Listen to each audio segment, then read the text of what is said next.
So I primarily work in the tributaries of rivers, so the small streams, the medium-sized streams, and the area of focus for where a lot of steelhead and coho salmon, which is kind of our target species, where they come up and spawn, and then the fish live their life cycles in these tributaries before they return to the main stems.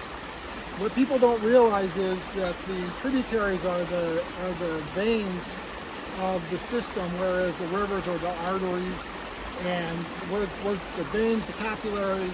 We account for most of the river system, even though these are small channels.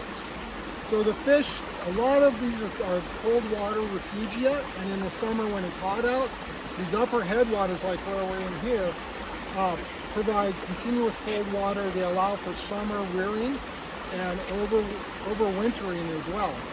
So without these, there's a highway, but there's no streets connecting the highway to anything. And that's what the tributaries are.